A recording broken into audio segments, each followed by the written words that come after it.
રાજકોટથી ભાજપના ઉમેદવાર પરસોત્તમ રૂપાલાની ક્ષત્રિય સમાજની ટિપ્પણી મુદ્દે રાજ્યભરમાં ક્ષત્રિય સમાજ દ્વારા વિરોધ વધતો જ જઈ રહ્યો છે। રાજ્યભરના ક્ષત્રિયો રૂપાલાની લોકસભાની ટિકિટ રદ કરવાની માંગ કરી રહ્યા છે, પરંતુ ભાજપ પણ રૂપાલાની ટિકિટ રદ ન કરવા જાણે મક્કમ બન્યો છે। ક્ષત્રિય સમાજની નારાજગી લોકસભાની ચૂંટણીમાં ભાજપને મોટું નુકસાન પહોંચાડી શકે છે। તો રૂપાલાએ ક્ષત્રિય સમાજની માફી માંગી હોવા છતાં વિવાદ સંવારનું નામ નથી લઈ રહ્યો।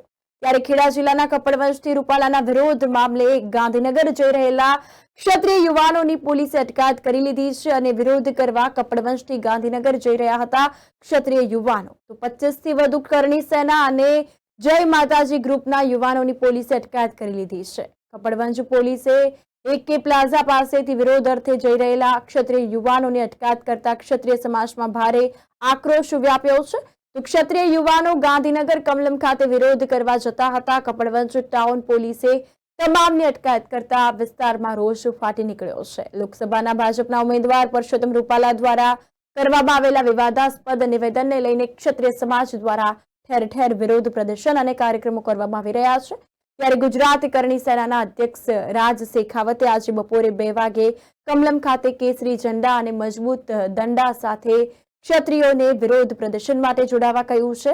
ત્યારે રાજ શેખાવત જયપુરથી અમદાવાદ એરપોર્ટ પહોંચી ગયા છે અને તેઓને અહીં જ નજરકેદ રાખવામાં આવ્યા છે અને બાદમાં પોલીસે તેમની અટકાયત કરી લીધી છે।